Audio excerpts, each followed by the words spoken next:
आज इस वीडियो में हम बात करने वाले हैं जितने भी एरर आते हैं एयर कंडीशनर में, ड्यूल इन्वर्टर एयर कंडीशनर या फिर इन्वर्टर एयर कंडीशनर में।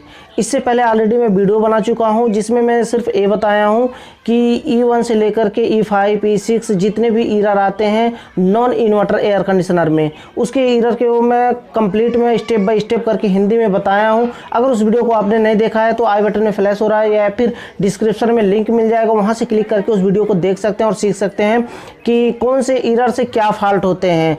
आज इस वीडियो में हम स्टेप बाय स्टेप बात करने वाले हैं। वीडियो को कंप्लीट देखिए तभी आप समझ पाएंगे कि ड्यूल इन्वर्टर एयर कंडीशनर या फिर इन्वर्टर एयर कंडीशनर में कौन से एरर आते हैं, जैसे CH05 CH53 इस तरह के एरर आप देख सकते हैं। इस तरह के जितने भी एरर हैं एयर कंडीशनर के अंदर है, ड्यूल इन्वर्टर एयर कंडीशनर या फिर इन्वर्टर एयर कंडीशनर में जितने भी एरर आते हैं उससे क्या फॉल्ट होते हैं, उसे कैसे फाइंड आउट करते हैं और उसे कैसे सॉल्व करते हैं, कंप्लीट इस वीडियो में बताने वाला हूं। इसलिए वीडियो को लास्ट तक देखते रहिए। और हमेशा की तरह मैं बताना चाहूँगा, अगर आपने अभी तक हमारे C11 टेक चैनल को सब्सक्राइब नहीं किया है तो नीचे लाल कलर का सब्सक्राइब का बटन है, उसे दबाकर सब्सक्राइब कर लें और बेल आइकन को प्रेस कर दें ताकि हमारे आने वाले न्यू वीडियो की नोटिफिकेशन आपको सबसे पहले मिल सके। क्योंकि दोस्तों हम आपके लिए इसे यूजफुल वीडियो हमेशा लेकर के आते रहते हैं। तो चलिए समय नहीं गंवाते हैं और वीडियो को स्टार्ट करते हैं। तो यहाँ पर हम सबसे पहले एरर की बात करते हैं। CH01 जो कि इन्वर्टर एयर कंडीशनर में एरर दिखाया जाता है।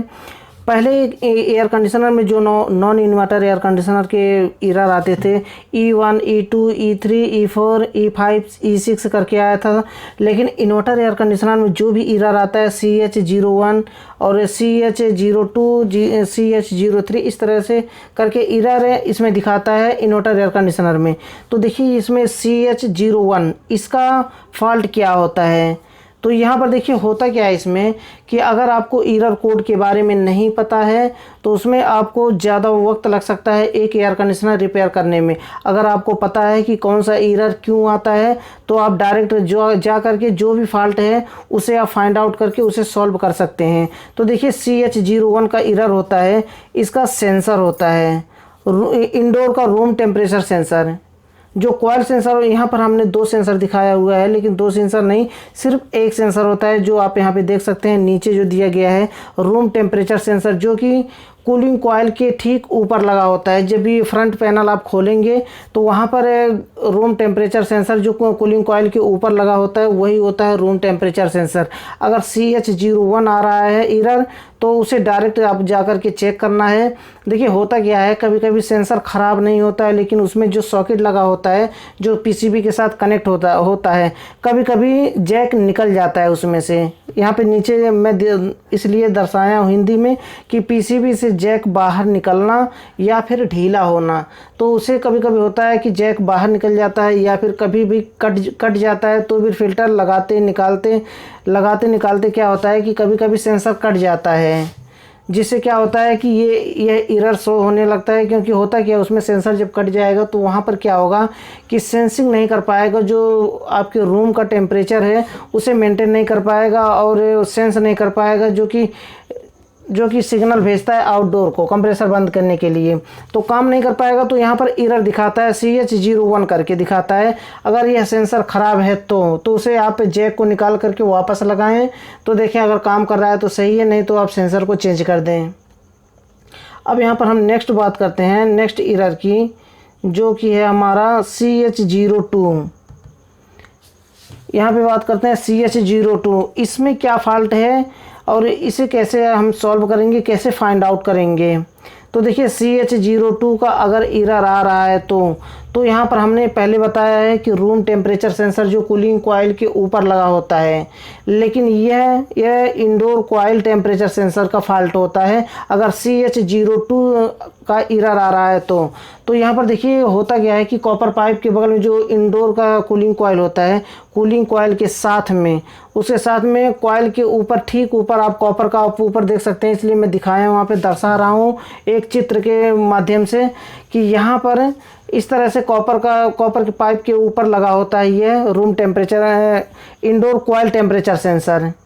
इसका भी क्या है, उसमें फॉल्ट क्या होता है कि कभी कभी इसका वायर भी कट जाता है, या फिर इसका भी जैक निकल जाएगा बाहर, या फिर ढीला हो जाएगा, तो भी यह सेंसर काम करना बंद कर देगा।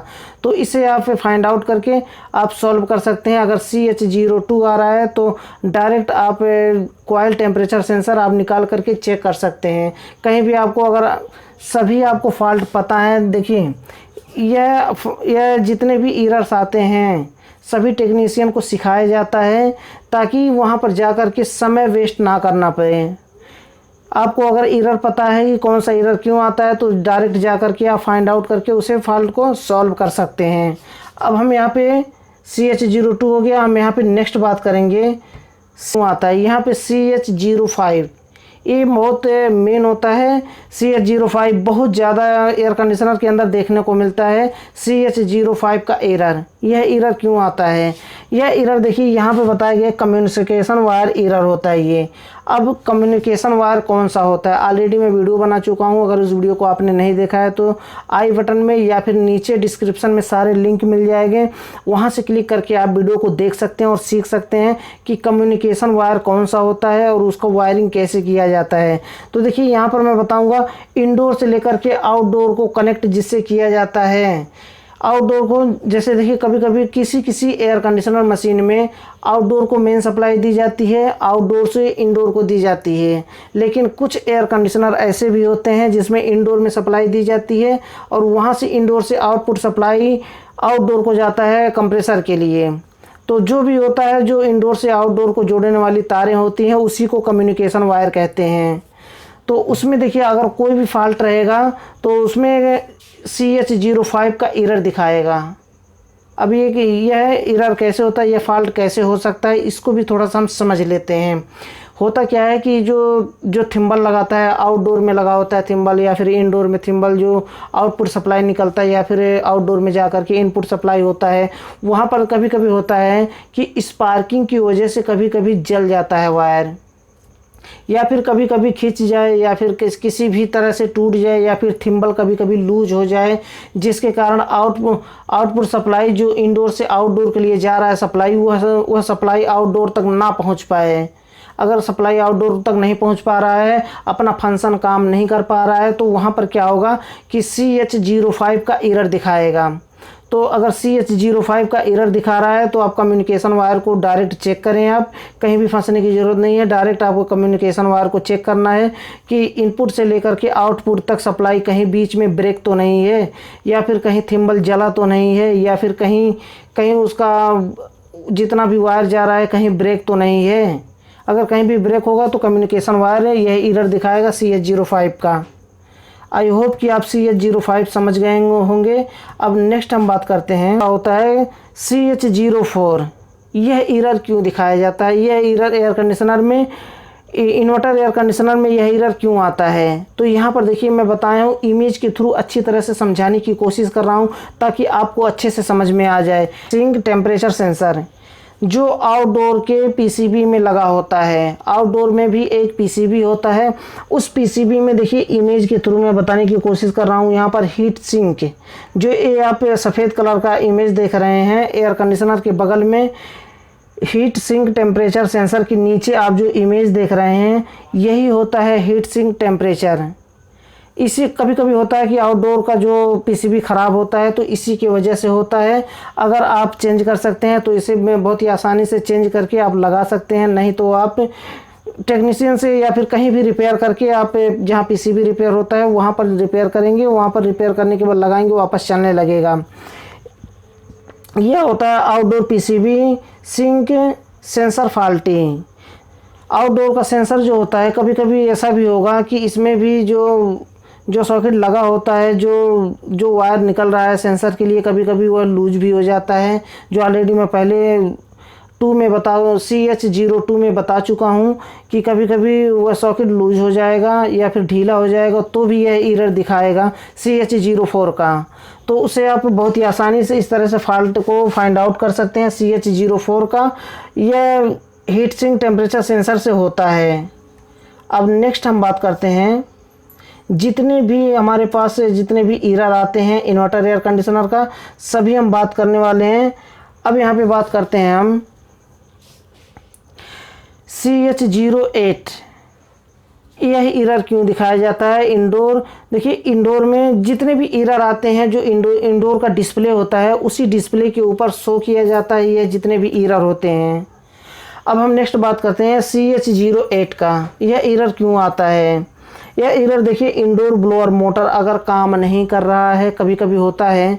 ऑलरेडी मैं नॉन इन्वर्टर एयर कंडीशनर में बता चुका हूं कि ब्लोअर मोटर के बारे में, आउटडोर मोटर के बारे में हर तरह से मैं बता चुका हूं, लेकिन यह इन्वर्टर एयर कंडीशनर है।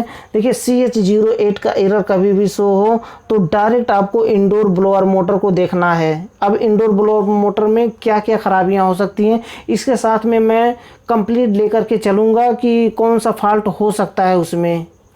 तो देखिए अगर ब्लोअर मोटर नहीं चल रहा है आपका इंडोर का तो CH08 आएगा। तो उसे चेक करने के लिए देखिए होगा क्या, कभी कभी मोटर का जो उसमें बेयरिंग लगा होता है, मोटर में बेयरिंग लगा होता है या फिर ब्लोअर कहीं पे टच होगा नहीं चलेगा, लेकिन ऐसा बहुत कम देखने को मिलता है। देखने को ज़्यादातर यही मिलता है कि मोटर अगर नहीं चल रहा होता है तो उसमें बेयरिंग उसका ख़राब होता है, शाफ्ट उसका जाम हो जाता है, जिसकी वजह से ब्लोअर भी नहीं चल पाता है, मोटर भी नहीं चल पाता है। तो उसका बेयरिंग अगर ख़राब होता है तो बेयरिंग को निकाल करके हमें चेंज करना होता है, तब जा कर के वह मोटर चलता है। आउटडोर भी सेम यही प्रॉब्लम आता है कि अगर मोटर जब भी ख़राब होता है तो उसकी बेंडिंग कम लेकिन बेयरिंग ज़्यादा उसका जाम होता है, बेयरिंग उसका जल्दी टूट जाता है, जिसकी वजह से वर्क नहीं कर पाता है मोटर। तो मोटर बेयरिंग का जाम होना या फिर मोटर का ख़राब होना, अगर बेयरिंग नहीं जाम है, बेयरिंग सही चल रहा है तो हो सकता है कि मोटर की वाइंडिंग भी जल जाए। तो मोटर की वाइंडिंग अगर जलती है तो वहाँ पर आपको मोटर या तो नया लगाना पड़ेगा या तो वाइंडिंग उसका करना पड़ेगा। लेकिन अब के समय में ज़्यादातर मोटर की वाइंडिंग नहीं किया जाता है। जितने भी मोटर ख़राब होते हैं सभी मोटर, इंडोर मोटर हो या आउटडोर मोटर हो, वाइंडिंग ज़्यादातर, क्योंकि बाहर के देशों में वाइंडिंग नहीं करवाते हैं, उसके डायरेक्ट नया मोटर ला करके लगाते हैं। आई होप कि यह भी एरर आपके समझ में आ गया होगा। अब हम नेक्स्ट बात करते हैं CH09 एरर के बारे में। 8 ने हमने बात कर लिया, अब हम बात करते हैं CH09 का एरर क्यों होता है और क्यों दिखाया जाता है यह एरर। अब देखिए यह एरर जब भी दिखाया जाता है तो आपको डायरेक्ट टारगेट करना है आउटडोर फैन मोटर को। इंडोर मोटर को तो CH08 से आपने टारगेट किया, लेकिन यहाँ पर टारगेट करना है CH09 से आउटडोर फैन मोटर को, जो कंडेंसर के पास, कंप्रेसर के पास लगा होता है। यह मोटर भी सेम प्रॉब्लम करता है जो इंडोर का मोटर प्रॉब्लम करता है, वही प्रॉब्लम इसमें भी आता है कि इसका भी बेयरिंग जाम हो जाता है या फिर मोटर की वाइंडिंग ख़राब हो जाती है, या फिर कभी कभी होता है कि ब्लेड, उसका जो फ़ैन का ब्लेड होता है वो ब्लेड टूट जाता है या फिर कहीं पर जा कर के फंस जाता है, जिसकी वजह से भी मोटर नहीं चलता है। कभी कभी होता है कि उसका मोटर का वायर जा कर के, कभी देखिए ऐसा भी होता है, मेरे साथ भी कई बार ऐसा हो चुका है कि फ़ैन मोटर, आउटडोर का फ़ैन मोटर नहीं चलता है। मैं जाकर के वहाँ पे चेक किया हूँ तो उसका वायर जो लगा होता है, 3-4 वायर होता है, वह वायर जाके फिंस में जाकर के फंस जाता है कभी कभी, तब भी मोटर वर्क नहीं करता है, जिसके कारण क्या होता है कि कूलिंग नहीं देता है और बार बार कंप्रेसर ट्रिप हो जाता है। तो यह चेक कर लें, अगर बेयरिंग ख़राब है तो बेयरिंग को चेंज करें, या फिर अगर वाइंडिंग ख़राब है तो मोटर को चेंज करना हो तो मोटर को चेंज करें। अब यहाँ पे यह एरर भी आपने समझ लिया। अब नेक्स्ट हम बात करते हैं एरर CH10। यह फॉल्ट क्यों आता है, इसका क्या कारण होता है यह फॉल्ट आने का। हमने सभी फॉल्ट को समझ लिया, लास्ट है यह। इसके बाद छोटा सा मैं टिप्स देना चाहूँगा लास्ट में आपको, इसलिए वीडियो को लास्ट तक देखते रहिए। यह है CH10। यह एरर क्यों दिखाया जाता है एयर कंडीशनर में? यह एरर दिखाया जाता है तब जब आउटडोर टेम्परेचर सेंसर फॉल्टी होता है तो, क्योंकि उसमें एम्बिएंट टेम्परेचर सेंसर लगा होता है आउटडोर में। इंडोर में तो कूलिंग के लिए और कॉइल के लिए सेंसर लगा होता है, 2 सेंसर, लेकिन आउटडोर में जो सेंसर लगाया जाता है वो एम्बिएंट टेम्परेचर सेंसर लगाया जाता है, जो कि हीटिंग को एब्जॉर्ब करता है और टेम्परेचर ख़राब होता है तो यह एरर दिखाया जाता है CH10 का। तो यह टेम्परेचर सेंसर अगर ख़राब होता है तो पूरा वायर को चेंज करने की ज़रूरत नहीं, क्योंकि इंडोर PCB से होकर के आउटडोर तक जाता है यह एम्बिएंट टेम्परेचर सेंसर। तो वायर चेंज करने की ज़रूरत नहीं है। जब भी एम्बिएंट टेम्परेचर सेंसर ख़राब होता है तो छोटा सा वायर वहाँ पे जॉइंट लगाया जाता है, वही जॉइंट खोल करके सेंसर चेंज कर दिया जाता है, वहीं पर पूरा वायर चेंज करने की ज़रूरत नहीं होती है। या तो कभी कभी होता है उसका भी सॉकेट लूज हो जाता है, या फिर गंदा, कभी कभी एम्बिएंट टेम्परेचर सेंसर अगर काम करना बंद कर देता है तो कभी कभी ऐसा भी होता है कि अगर गंदा भी हो जाता है तो भी यह काम करना बंद कर देता है। इसलिए अगर आप चेक करें, अगर गंदा है तो उसे साफ़ करके फिर से लगाएं, हो सकता है काम करने लगे। कभी कभी उसका सॉकेट भी उसमें कचरा जम जाता है या फिर उसमें कार्बन आ जाता है, तो उसे निकाल करके साफ़ करके फिर से वापस लगाएंगे तो काम करने लगेगा। तो दोस्तों मुझे लगता है कि आपको अच्छे से समझ में आ गया होगा कि कौन से एरर से क्या फॉल्ट होते हैं और उसे कैसे सॉल्व करते हैं। अगर वीडियो पसंद आया तो वीडियो को लाइक ज़रूर करें। और दोस्तों अगर आपने अभी तक हमारे C11 टेक चैनल को सब्सक्राइब नहीं किया है तो नीचे लाल कलर का सब्सक्राइब का बटन है, उसे दबाकर सब्सक्राइब कर लें और बेल आइकन को प्रेस कर दें ताकि हमारे आने वाली न्यू वीडियो की नोटिफिकेशन आपको सबसे पहले मिल सके, क्योंकि दोस्तों हम आपके लिए इसे यूजफुल वीडियो हमेशा लेकर के आते रहते हैं। तो दोस्तों आज के लिए बस इतना ही था। अगली वीडियो में फिर जल्दी ही मिलते हैं एक नए टॉपिक के साथ।